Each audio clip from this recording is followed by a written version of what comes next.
Nous sommes en plein centre de la France, tout près de Tours, dans un petit village situé à 20 km de là. En février dernier, nous nous rendons chez Dominique, un jardinier de 43 ans, passionné de plantes vertes. Celui-là a un peu plus de racines, je crois. Cet après-midi, il reçoit deux amis.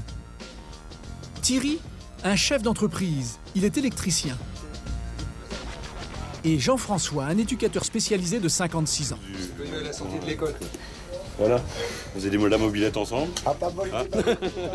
Mais ces pères de famille ont lâché la mobilette, ils se sont mis à jardiner. Ah, je pense qu'il doit venir là. Doucement, doucement, voilà. Car aujourd'hui, ils ont reçu de nouveaux plants de... Ah, il n'y a pas beaucoup de racines, celui-là. Je rafraîchis les racines parce qu'elles ont été dans un pot, elles ont été compressées. Et donc, pour que ça redémarre bien, je leur coupe ce qui est un petit peu abîmé, là. Le bout, pour que ça redémarre. C'est du jardinage. Mais un jardinage totalement interdit par la loi française.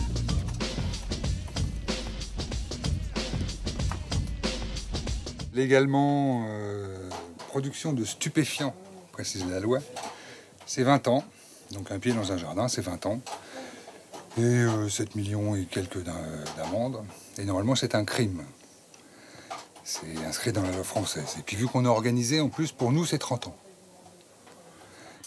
Alors, s'ils ont accepté de témoigner à visage découvert, malgré les risques de prison ferme qu'ils encourent, c'est parce que, selon eux, ils ne font rien de mal.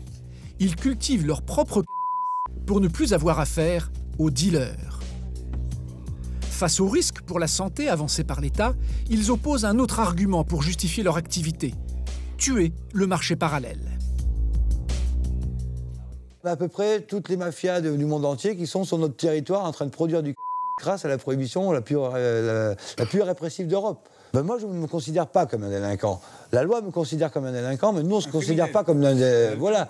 Mais la loi, peut-être, mais nous, pas du tout. Nous, on considère plutôt que c'est la prohibition qui est criminelle. La prohibition, il ne faudra peut-être pas inverser les rôles. Nous, on ne nuit à personne. Nous, notre but, c'est justement de pouvoir consommer sans nuire à la société. Dans ce club interdit, ils sont 15 membres. Et chacun contribue aux frais de la culture en fonction de sa consommation personnelle. Donc, c'était bien ça, toi, c'est un usage personnel de 2 kilos à l'année. Hein. On arrive à un coût au gramme de 24 centimes. Quand on... 24 centimes le gramme. 24 centimes le gramme. C'est largement inférieur au coût du marché noir qui propose de l'herbe à entre 10 et 15 euros au marché noir, le gramme. Et ils ont une production totale annuelle de 23 kilos, qui vaut 230 000 € au marché noir. Pour éliminer les dealers, leur stratégie consiste à encourager tous les petits producteurs à sortir de la clandestinité et à aller déposer en préfecture, comme ils vont le faire, les statuts d'une association de consommateurs de... Nous serons là dans un mois, quand la réponse de l'État va tomber. Vous le verrez, tout ne va pas se passer comme prévu. En France, il serait plus de 200 000 cannabiculteurs comme Dominique et ses amis à cultiver eux-mêmes leur drogue. Les producteurs de cannabis sont de plus en plus nombreux en Europe, alors que jusqu'ici, ils étaient concentrés au Maroc. C'est une des révolutions qui affecte cette drogue en pleine mutation. Résultat, de nouveaux spots plus spectaculaires les uns que les autres apparaissent là où on ne les attendait pas. En Espagne, la consommation dépénalisée a ouvert la voie à un immense marché de centaines de millions d'euros. Des clubs de consommation cultivent à l'échelon industriel une plante désormais high-tech. C'est la préférée de tout le monde. Pourquoi? C'est la plus forte. En France, les partisans de la dépénalisation tentent de s'organiser en cultivant eux-mêmes leurs plants à leurs risques et périls. On a eu affaire à un commando qui, d'habitude, attaque les banques et les bijouteries. On n'a pas affaire aux voleurs de poules. Pendant ce temps-là, de nouvelles mafias s'infiltrent directement au cœur des agglomérations via une filière jusqu'ici peu connue, celle des Vietnamiens. Il faudrait effectivement peut-être se préparer en France à avoir le même genre de phénomène qu'ici en Belgique. Et à 2000 km de la France, nous avons remonté la filière des trafiquants en Albanie. Nous y avons déniché la nouvelle capitale du cannabis européen, une zone de non-droit où même la police n'entre pas. Ils sont maîtres chez eux. Personne n'ose leur contester ce gagne-pain qu'ils protègent, comme la prunelle de leurs yeux. Ce sont des dieux chez eux. À travers toute l'Europe, nous nous sommes immergés dans le milieu hallucinant du nouveau une plante qui n'a plus grand-chose à voir avec le babacool des années 70.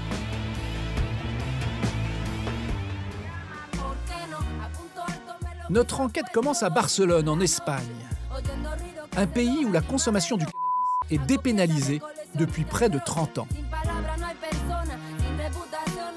Et c'est là que nous retrouvons Dominique et ses amis. Vous parlez français? Aïe. English is very difficult. English. Ils sont spécialement venus ici pour découvrir les nouveautés exposées dans un salon un peu particulier, le Spanabis, la plus grosse foire commerciale du cannabis au monde. Dès l'ouverture des portes, c'est la ruée.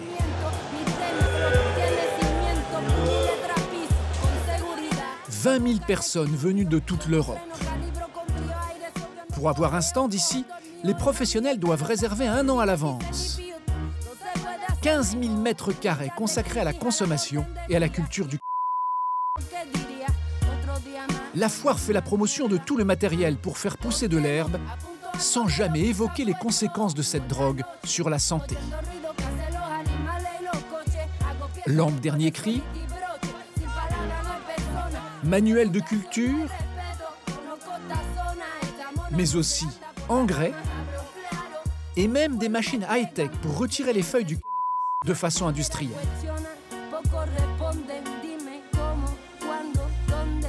Je mets l'herbe dedans, regarde les tambours. Là-bas, ils ont mis des balles, mais bon, on s'approche vraiment de la perfection. À la main, on n'y arriverait pas.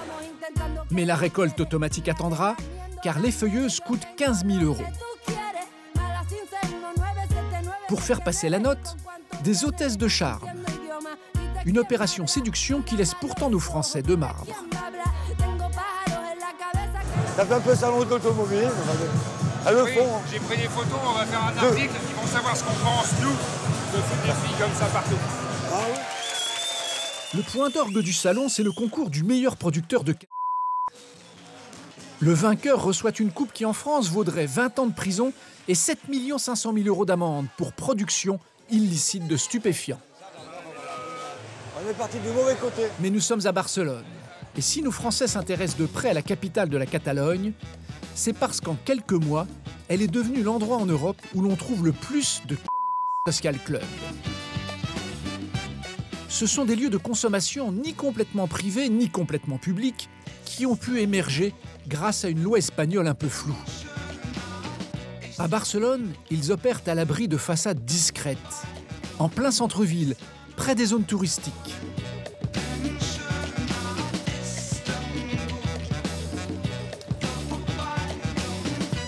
Situé entre une boutique de souvenirs et un magasin de vêtements, se trouve l'entrée du plus gros club de cannabis.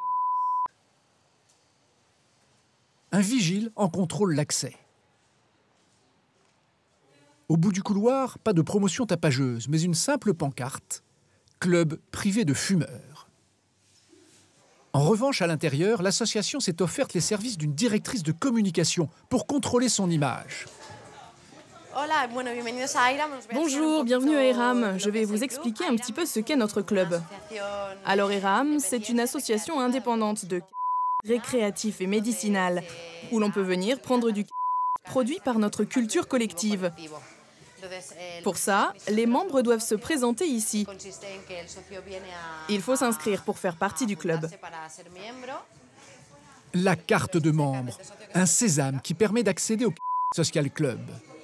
Pour l'obtenir, il faut remplir 3 conditions. Être parrainé par un adhérent déjà inscrit, payer une cotisation annuelle de 20 € et surtout suivre une formation pour ne pas risquer de se mettre hors la loi. Là, c'est le rôle de Paco, un salarié de l'association.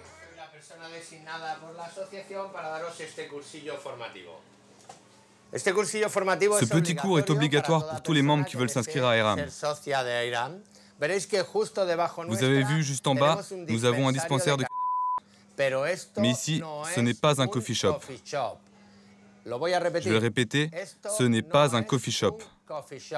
This is not a coffee shop. Ça, c'est pas un coffee shop. It's keine coffee shop here. Ici, on ne vend rien, on ne chope rien, on n'achète rien, car vous ne pouvez pas acheter quelque chose qui vous appartient déjà. Et donc, selon la loi espagnole, vous serez copropriétaire de tout ce que l'association possède, produit ou cultive. Donc, exactement comme vous êtes copropriétaire de ces chaises sur lesquelles vous êtes assis, vous allez être copropriétaire de la culture collective de l'association. Voilà pour la vente. Et pour le transport dans la rue qui reste strictement interdit en Espagne, avec à la clé une amende de 300 €, là encore, Paco à la parade. Règle numéro 1. Chaque fois que vous sortez de l'association avec du cannabis, vous devez le cacher dans vos parties intimes. Pour les filles, c'est dans le soutien-gorge. Et pour les garçons, c'est ce que nous avons un peu plus en bas, parce que l'article 18 de la Constitution espagnole protège notre droit à l'intimité et à l'honneur. Règle numéro 2. Ne pas consommer dans les espaces publics.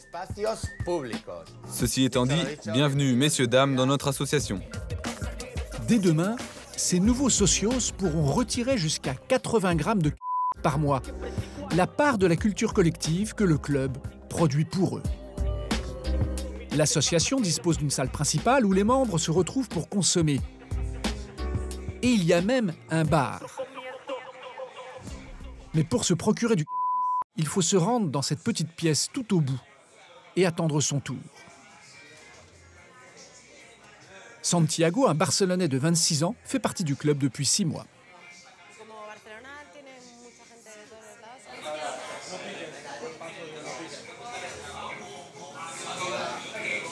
Salut, ça va?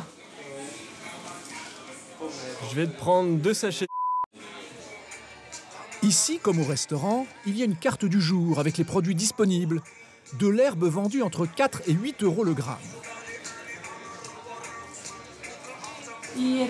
Vous venez souvent ici? Ça dépend du stress de la semaine en fait. Et ce système-là vous convient? Oui, ça me va très bien. Oui, parce que en faisant ça, on combat un peu le marché noir et on ne fait de mal à personne. On vit notre vie. Malgré les risques d'addiction, en échange de 20 €, il récupère 2 sachets, environ 4 grammes d'herbe. Salut mec, à plus. Cela a tout d'une vente. Mais pour ne pas être accusé de trafic, le club joue sur les mots afin de rester dans la légalité.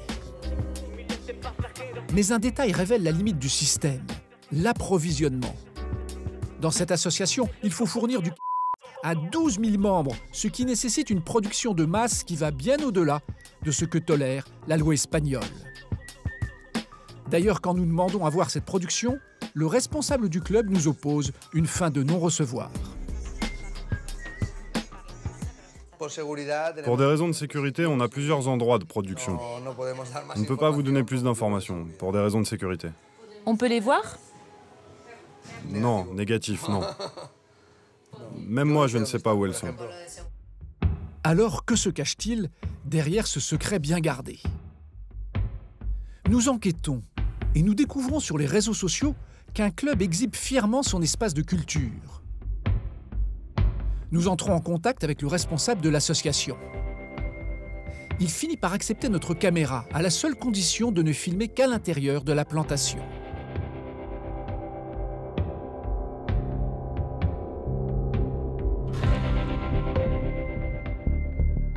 Ce soir, nous avons rendez-vous à 80 km de Barcelone, dans une petite zone industrielle.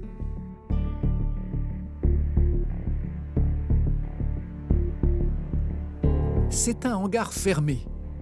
Il est situé dans un petit village isolé.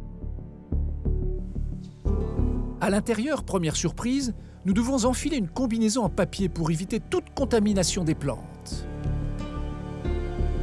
Puis, il faut attendre 22 heures et 16 minutes précises, le moment où l'allumage automatique de la culture se met en route.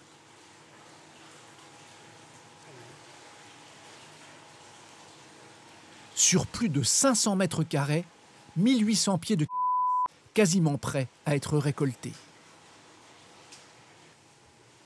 Le responsable de la production est d'origine serbe. Il a 28 ans. Pour que les plantes fleurissent à coup sûr, au plafond, une batterie de 100 lampes à sodium d'une valeur totale de 50 000 €. Une culture entièrement automatisée. Là, vous voyez l'arrosage automatique. Les bidons de l'eau, où on met les nutriments dedans pour les plantes. Et qui vont directement par les tuyaux qui s'arrosent là-dedans.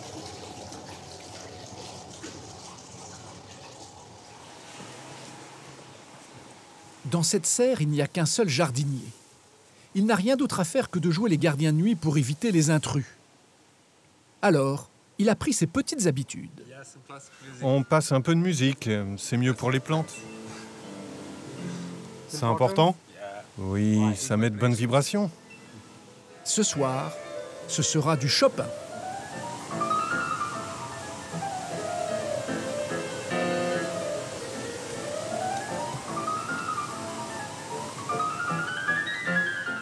Pour produire de telles quantités, les clubs font appel à des experts.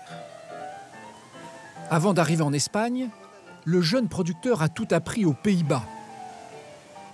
Arrosage, engrais, luminosité, tout est calculé pour optimiser la culture. Ici, une récolte tous les 3 mois de 40 kilos.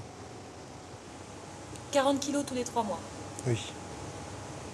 Et ça suffit pour le club? Non, c'est pour ça que je vous ai ramené dans la petite plantation. 40 kilos tous les 3 mois. Au prix du marché noir, cela représente 200 000 € à chaque récolte. Et ici, il n'y a qu'une petite partie de la production du club. Pour fournir les milliers de membres, il cultive 15 000 pieds de cannabis au total, répartis dans 4 hangars différents. Si maintenant vous voyez la charque, des variétés sélectionnées pour leur productivité. La Northern Light X, la Critical qui vient d'Espagne, qui a fait le COP mondial en 2007. Pourquoi vous en avez autant?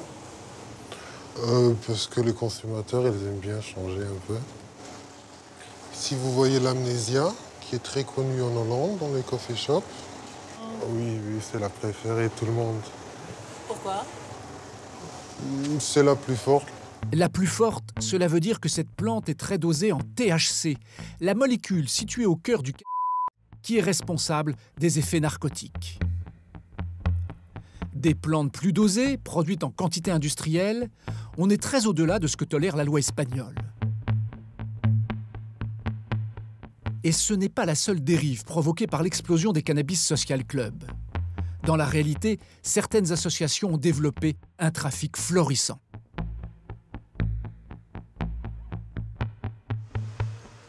Démonstration avec Stéphane, un Français qui habite Barcelone. Consommateur de cannabis depuis l'âge de 18 ans, le jeune homme avait l'habitude d'acheter son herbe auprès de dealers, jusqu'au jour où il entend parler de ces fameux clubs. Maintenant, la vie est beaucoup plus simple, c'est-à-dire que je peux aller en acheter n'importe quand, n'importe quel jour, 7 jours sur 7, légalement. Une belle petite carte, ouais. En seulement 6 mois, Stéphane a remarqué que dans certains établissements, les règles d'admission ne sont pas aussi encadrées. Pour le montrer, il nous emmène dans un club qui est ouvert il y a 2 mois. Et nous l'accompagnons en caméra cachée.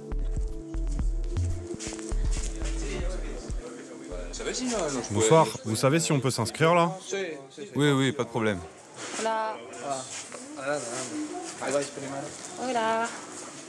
À l'entrée, le videur nous donne la feuille d'adhésion sur simple présentation de notre carte d'identité française. Normalement, il faut être parrainé, mais ce club accepte n'importe quel client, sans adresse à Barcelone et sans connaître aucun membre. Et en moins de 3 minutes... Bienvenue dans l'association. Nous sommes le 3713e membre de cette association. Et ici, pas de formation, mais une simple mise en garde. En dehors de cet établissement, discrétion. Pas de fumée, pas de joint dans les mains, ni de sachet de cannabis dans les mains non plus. Discrétion totale. À l'intérieur, le barman lâche son sandwich pour venir nous servir immédiatement dans cette petite salle. C'est votre première fois? Oui. Ça, c'est nos prix pour 1 gramme. Le sachet, c'est minimum 10 €. Ok. Et c'est combien le maximum qu'on peut acheter? Il n'y a pas de maximum. Aucune limitation de quantité. Aucun contrôle à l'entrée. Dans ce club qui ressemble plus à un bar, le fait l'objet d'un commerce pleinement avoué. En pleine crise, le cannabis est en train de contaminer l'économie espagnole. Il fait des recrues dans tous les milieux de la société, même les plus inattendus. C'est un peu ce que vous cherchez, non? C'est le cas de Ruth et Sol, 2 mères de famille qui ont décidé de se lancer dans cette nouvelle activité en plein essor. Aujourd'hui, elles visitent ce local accompagnées de leur avocate. Elles veulent elles aussi créer un club de cannabis dans ce quartier plutôt bourgeois. Mais vous n'avez pas peur d'avoir des problèmes avec les voisins? Non, c'est vrai qu'on peut toujours avoir des problèmes, mais si on fait les choses bien, il n'y a pas de raison. En plus, nous, on choisira nos membres. Exactement. Ce n'est pas un bar. Ne viendra pas ici qui voudra. Ce seront des gens triés sur le volet, donc tu les connais. Ce ne sera pas comme dans une boîte de nuit. Ruth, la femme brune, est secrétaire. Sol, elle, est au chômage. En montant leur propre association, elles espèrent créer 1 ou 2 emplois et lancer un lieu convivial à la mode. Si elles sont venues avec une avocate, c'est parce que leur projet comporte des risques. Après la visite du local, direction le cabinet d'Amina, spécialisé dans la création des Cannabis Social Club. La loi est tellement floue que les 2 femmes ont besoin d'un avis d'expert pour rédiger des statuts qui ne risquent pas de les faire tomber pour trafic. Tout le monde te parle, tout le monde te donne son opinion à travers sa propre expérience. Mais véritablement, tu as besoin d'une personne compétente qui connaisse les lois et les risques. L'avocate, elle, connaît parfaitement la loi espagnole et surtout ses failles. Elle a toutes les astuces pour créer un Cannabis Social Club de manière officielle. C'est une association à but non lucratif qui cultive et qui distribue du cannabis à ses membres.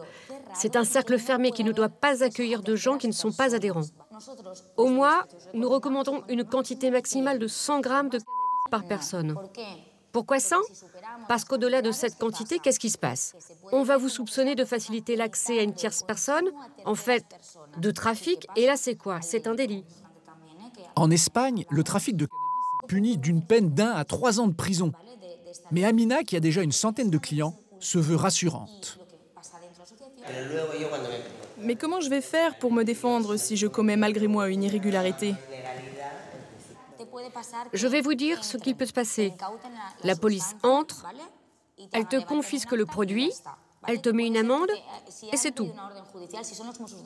Par contre, s'il y a un mandat du juge, là, ils vont t'inculper. Ils vont t'accuser de commettre un délit contre la santé publique. Et là, ce qu'il faut faire, c'est rester tranquille. Allô, Laura ou Amina, tu nous appelles et on arrive. Rédaction des statuts, conseils, suivi juridique, Amina propose un pack tout compris qu'elle facture 8 000 € à ses clientes. Le prix à payer pour ne pas risquer de finir en prison. Et il n'y a pas qu'à Barcelone que le commerce lié à cette drogue a explosé. Cette nouvelle économie du cannabis touche toute l'Europe et même la France. Il y a tout d'abord des commerçants que l'on retrouve par dizaines sur Internet. Ils proposent des graines prêtes à l'emploi. Un commerce pernicieux qui permet même à des profanes de cultiver du cannabis.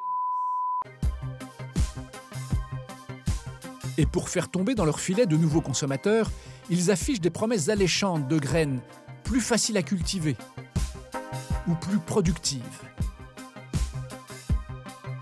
En France, le commerce et la fabrication des graines sont réprimés de la même manière que la production et le trafic. Et pourtant, c'est un commerce qui se développe tout autant.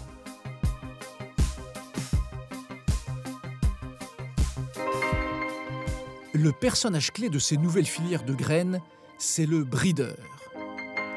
Autrement dit, un expert dans le croisement des espèces. Ils ne sont qu'une poignée en France et vivent dans la clandestinité la plus totale. Malgré tout, quelque part dans l'Hexagone, nous avons réussi à rencontrer l'un d'eux. Nous l'appellerons Pierre. Il fabrique de nouvelles variétés de marijuana. Une activité pour laquelle il risque 20 ans de prison. Alors à chaque sortie, il doit prendre des précautions. C'est la paranoïa de celui qui fait des choses un peu illégales. Faire 2 fois le tour d'un rond-point tous les 3 ronds-points. Chez les téléphones portables, il faut faire ultra attention. Les GPS sous les voitures, enfin voilà. Mais Pierre s'en moque. Depuis 8 ans, il continue d'exercer son métier. Chaque jour, il se rend dans son atelier de travail, un lieu tenu secret où il fait ses expériences interdites. Bon alors, nous voilà là donc en présence de plantes mûres, prêtes à récolter. Donc là aujourd'hui on a le résultat d'une plante qui a fleuri en 65 jours, qui a donné des jolis tons violets en fin de floraison, qui sent vraiment le fruit, vraiment une plante très fruitée. Mais le vrai travail de Pierre, c'est de rendre les plants de plus productifs et plus forts en THC. Alors, il s'est aménagé un petit laboratoire où il réalise des expériences de croisement génétique dans cette armoire un peu spéciale.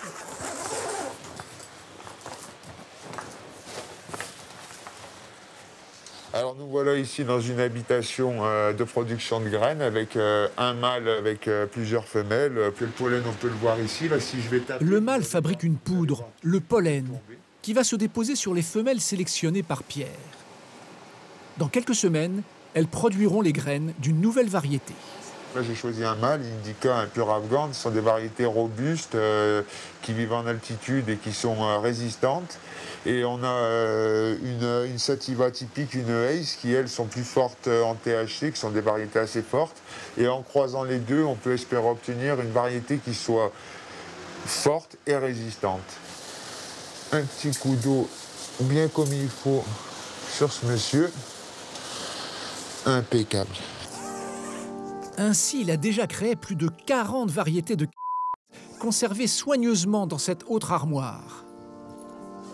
Quand l'un de ses clients veut fabriquer de nouvelles graines, Pierre n'a plus qu'à lui couper une bouture vendue entre 500 et 1500 € l'unité. Alors, pour envoyer les boutures, ça, et on les met dans la partie. On mouille bien le réservoir. Hop. Par exemple, vous les envoyez où? États-Unis, Canada, l'Europe, l'Australie, dans le monde entier. Un trafic en plein essor et en toute discrétion.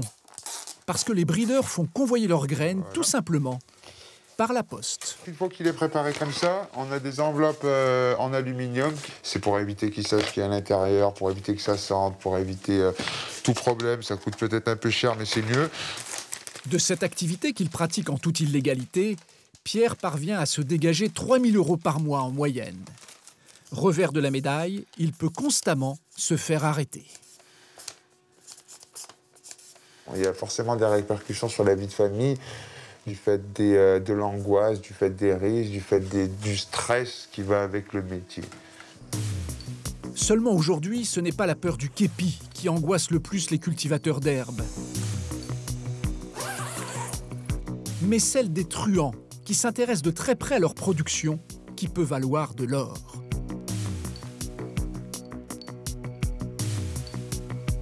Agression, séquestration et même meurtre. Cultiver du peut s'avérer très dangereux. Dans le sud de la France, cet homme que nous appellerons Thomas en a fait les frais. Au beau milieu de son jardin, il avait installé une plantation de cannabis plutôt productive. On pouvait mettre une vingtaine de pieds qui allaient faire une dizaine de kilos pour une dizaine de personnes, donc qui permettaient chacun d'avoir 1 kilo et de satisfaire sa consommation pour l'année. Mais aujourd'hui, les coquelicots ont remplacé les pieds de cannabis. Car il y a quelques mois, Thomas a été victime d'un braquage violent à son domicile.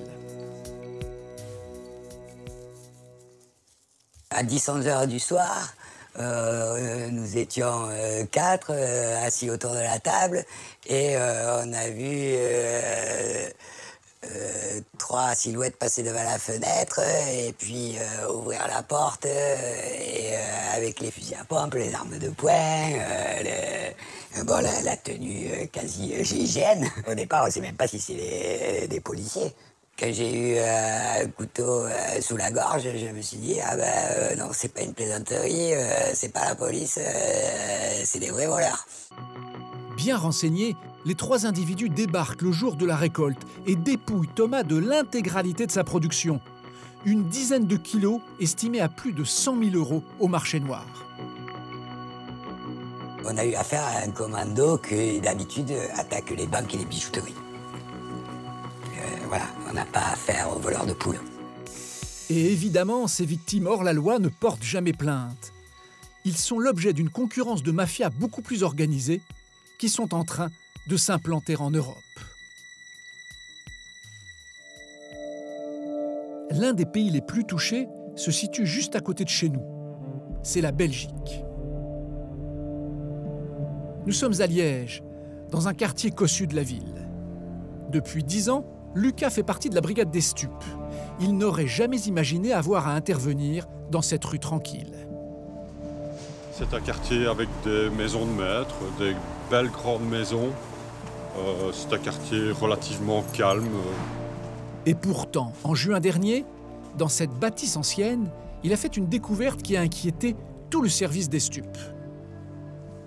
Derrière la façade classique du bâtiment se cachait une usine clandestine de cannabis.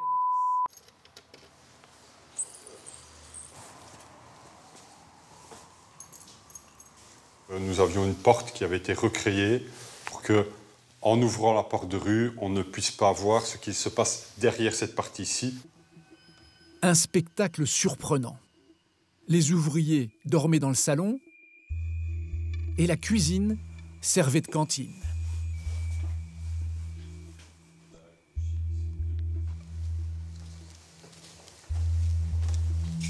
Pour éviter des bruits, ils ont mis des feutres sur toutes les marches. Car les ateliers étaient répartis sur 3 étages. Nous avons le premier étage, ici. Au sol, du matériel pour produire plus de 1000 pieds à chaque récolte en toute discrétion. Les fenêtres avaient été masquées avec de grandes feuilles d'aluminium. Si on devait être amené à utiliser un moyen de détection tel un hélicoptère, ça serait indétectable. Avec ce genre de camouflage, ces nouveaux producteurs de cannabis sont capables de s'installer partout, au plus près des consommateurs. Dans cette affaire, Lucas a mis au jour 3 autres centres de production tout aussi bien cachés. Mais ce qui a le plus étonné la police belge, c'est de tomber sur une filière de petites mains qui arrivait à faire pousser des milliers de pieds de dans de telles conditions. C'est dans cet endroit-ci qu'on a trouvé 5 Vietnamiens qui dormaient et qui s'occupaient de la plantation. Des jardiniers clandestins, à la main verte, capables de faire pousser du cannabis partout et qui acceptent de vivre ici 24 heures sur 24. Une filière efficace qui est en train de contaminer toute l'Europe. Elle a discrètement envahi la France. Les premières fermes à cannabis tenues par des Vietnamiens viennent de tomber, comme à La Courneuve, juste à côté de Paris.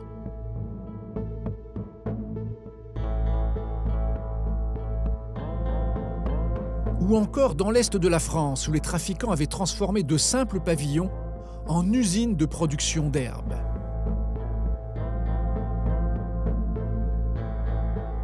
Sur place, les policiers interpellent les petites mains des sans-papiers venus du Vietnam. Ils saisissent 32 000 € en liquide.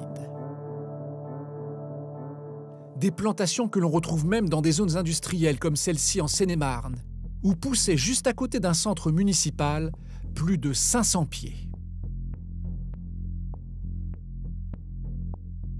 Ces nouvelles mafias du cannabis ont tout un point commun, leur extrême discrétion. Et au cours de notre enquête, nous sommes tombés sur une autre filière que personne n'avait vue arriver.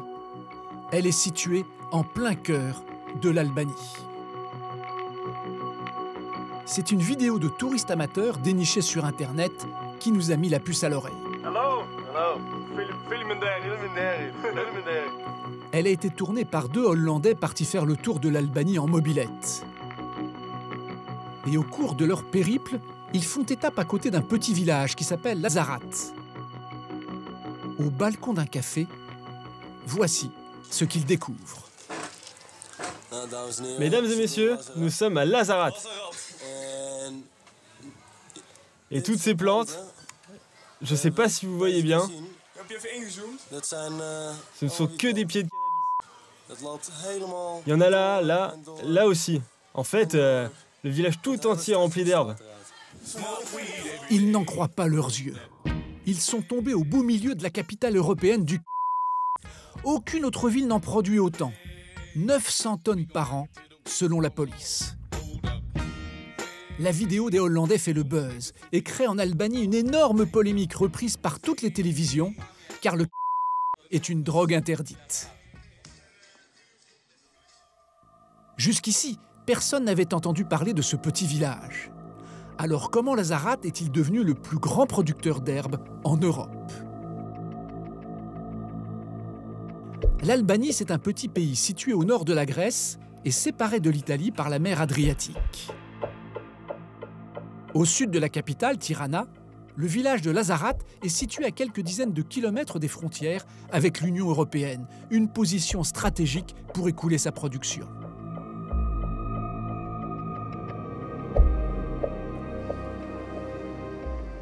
Nous décidons de nous rendre sur place pour comprendre comment ces habitants ont réussi à cultiver du en toute impunité. Pour nous accompagner dans cette région montagneuse, nous prenons pour guide Telnis, un photoreporter de 38 ans. C'est un grand connaisseur de la région et ses reportages ont été plusieurs fois primés. Nous allons à Archilango pour filmer Lazarat. Il est impossible de s'approcher du village. Si vous essayez, soit ils vont vous prévenir gentiment, en tirant sur la voiture, ou même sur vous, pour vous faire peur. Ou alors ils peuvent vous blesser et même vous tuer.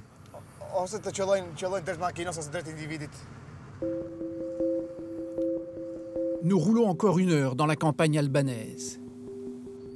Et subitement, nous approchons du but. C'est là-haut, Lazarat. Pour notre sécurité, notre guide nous emmène tout d'abord dans un endroit situé à plus de 3 km du village où le cannabis est roi. Lazarat, c'est là-bas, sur la montagne. À flanc de montagne, de belles demeures montrent la richesse des habitants. Et tous ces petits arbustes verts foncés plantés géométriquement, ce sont des champs de cannabis. Ils ont investi le cœur même du village, y compris les jardins des maisons. Mais le plus impressionnant, c'est la vallée tout au bout. Elle est entièrement cultivée par les trafiquants. Ils sont maîtres chez eux. Personne n'ose leur contester ce gagne-pain qu'ils protègent, comme la prunelle de leurs yeux. Ce sont des dieux chez eux. Ils défendent leur terre, corps et âme. Mais même à cette distance, braquer l'objectif sur l'immensité de leur culture, c'est trahir un secret qu'ils ont réussi à protéger depuis 10 ans. Alors notre présence ne passe pas longtemps inaperçue. Au bout de 5 minutes, un homme s'approche. Nous devons baisser la caméra. Qu'est-ce que vous foutez là? On s'en va. On s'en va, tout de suite. Amène-moi ta cassette. On s'en va tout de suite, excuse-nous. Amène-moi ta cassette, je te dis. On n'a rien fait, je t'assure. Il faut que tu me montes ta cassette. Qu'est-ce que tu es en train de filmer? Je t'assure, ce sont seulement des prises de vue touristiques. Telnis a réussi à calmer le jeu, alors nous repartons aussitôt. Mais notre guide est très étonné d'avoir été repéré aussi vite et aussi loin de Lazarat.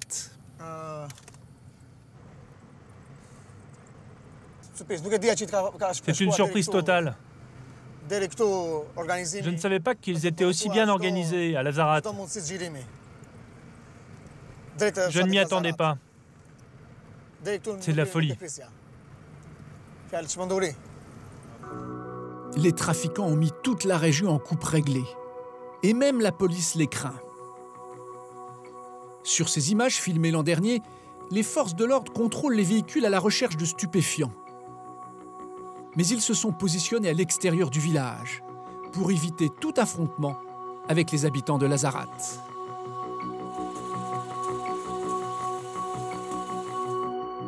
Grâce à un tel business, les cultivateurs de tiennent l'économie de la région. Ils fournissent du travail à des jeunes venus de toute l'Albanie.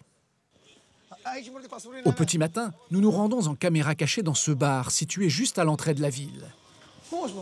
Il sert de point de rencontre aux ouvriers saisonniers qui attendent ici les trafiquants pour se faire embaucher. Ce matin, nous faisons la connaissance d'un groupe venu d'Elbasan, une ville d'Albanie située à 3 heures de route. Ce qui nous intéresse, c'est de savoir ce qui t'a amené à venir travailler ici. Chez nous, on n'a pas de terre et du coup, on vient ici car il y a du travail du fait de la drogue, vous savez bien. Mais quand tu viens à Lazarat, tu cherches du travail ou tu sais à qui t'adresser directement?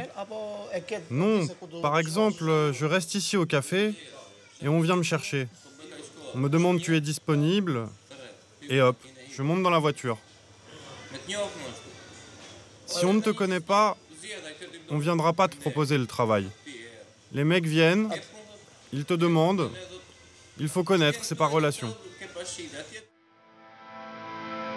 Ils disent être payés entre 70 et 150 € la journée. Un travailleur qui se débrouille bien peut donc gagner jusqu'à 4 000 € par mois, 15 fois plus que le salaire moyen albanais.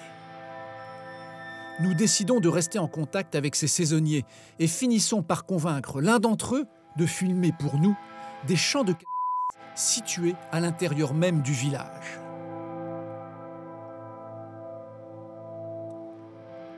Et il nous ramène ces quelques images volées au cours de son travail. Voici le tour de force des cultivateurs. Arrivés à faire pousser sur cette montagne rocailleuse des plants touffus de cannabis que les saisonniers doivent arroser en permanence.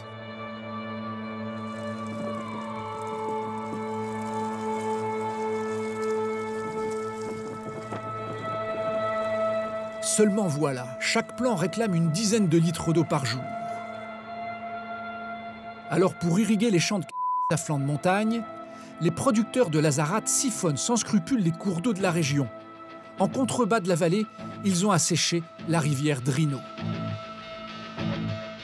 Un pillage permanent qui commence au coucher du soleil.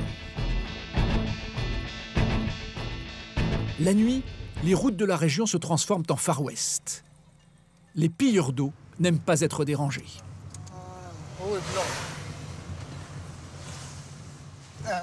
Est-ce que tu peux éteindre la lumière?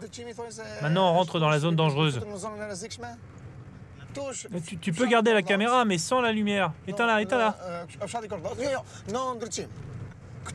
Ici, c'est le village de Kordok. C'est le début de la zone où l'État ne peut plus entrer. En approchant de Lazarat, nous nous faisons de plus en plus souvent dépasser par des camions-citernes remplis d'eau.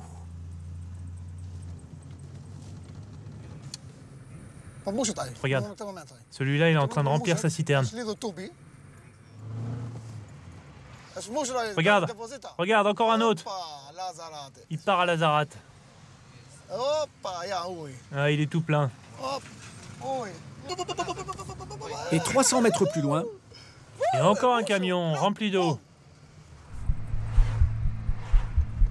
Nous roulons depuis maintenant 20 minutes quand Elnis s'aperçoit qu'une voiture nous a repérés. Il ralentit et change même de direction. On va s'éloigner un peu pour qu'ils perdent notre trace. Notre guide décide de faire une pause pour brouiller les pistes. Mais pas de chance, le véhicule qui nous suivait s'est arrêté aussi. C'est ce 4x4 avec la citerne d'eau.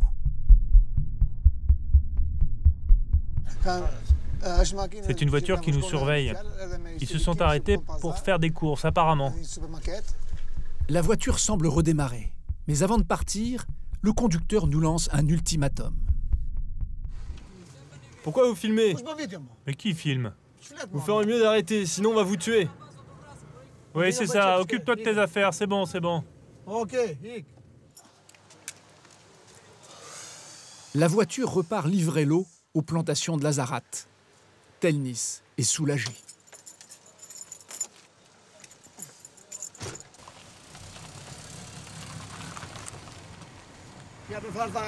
Ils nous ont encore reproché de filmer.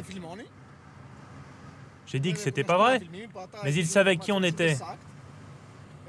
Il m'a demandé de partir immédiatement avant que les autres n'arrivent, ceux qui vont nous tirer dessus.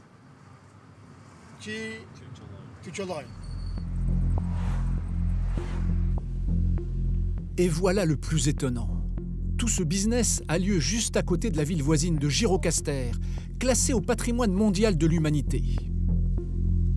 Aujourd'hui, les touristes n'admirent plus seulement les vieilles pierres de la citadelle, mais aussi une vue surréaliste sur les 300 hectares de cannabis cultivés dans la vallée.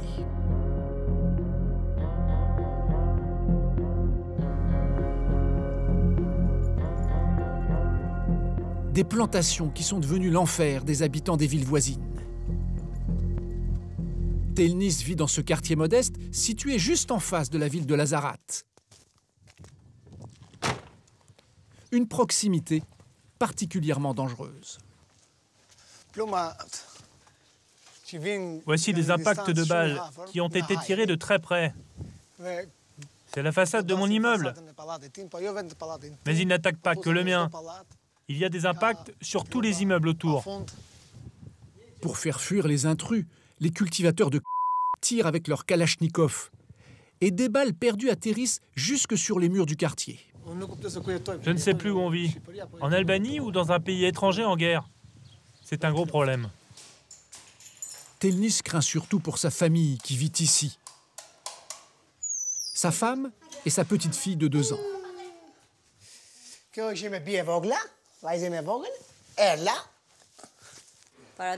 C'était il y a 2 ans. Ils ont tiré des coups de feu en direction de notre fenêtre. En plus, j'étais enceinte. J'ai paniqué. Nous avons vraiment tous eu très peur. Depuis, la famille a déserté la chambre à coucher qui donne du côté du village. Elle préfère dormir dans le salon, sur les canapés. Selon les derniers chiffres de la police albanaise, le village de Lazarat récolte plus de 900 tonnes de cannabis par an. Une production colossale estimée à 4,5 milliards d'euros et qui correspond à la moitié du produit intérieur brut de l'Albanie. Une situation qui fait frémir tous les pays européens. Alors en France, l'État ne relâche pas la pression. Il vise autant les nouvelles mafias que les tentatives d'implantation des social clubs. Démonstration en Touraine chez Dominique et ses amis qui veulent officiellement créer le premier club français de L'ambiance est beaucoup moins festive que lors de notre première venue. Il faut dire que les gendarmes ont fait une descente et ils ont tout raflé. Alors voilà. Déjà, ils ont commencé par me vider toutes mes étagères avec des journaux, RBH, A-Sud, enfin tous des journaux légaux. Hein. Mais voilà, ils ont tout pris. Ils ont fait tous les cartons, ils ont tout déballé pour vérifier ce qu'il y avait. Et puis ils ont vidé toutes les étagères là. Mais surtout, il n'y a plus de lampes, il n'y a plus de plantes, il n'y a plus les box. Ici, il y avait des box. Ici, là, il y avait encore, ici, c'était les boutures. Ici, il y avait des multiprises, enfin, il y avait des programmateurs, tout. Bon, ils ont laissé quand même le boîtier, parce que ça, ils ne savaient pas que c'était... Mais ils ont tout pris. Ils ont un petit peu défoncé le plafond, parce qu'ils tiraient sur les tuyaux. Mais bon, ils n'ont rien laissé. Donc là, c'est vraiment le désert. Pour détention au usage de drogue, le porte-parole des social clubs français a été condamné à 6 mois de prison avec sursis et 2 500 € d'amende. Il a fait appel de cette décision de justice. Alors l'expérience de ce genre de club semble tourner court. En France, la dépénalisation du n'est pas à l'ordre du jour.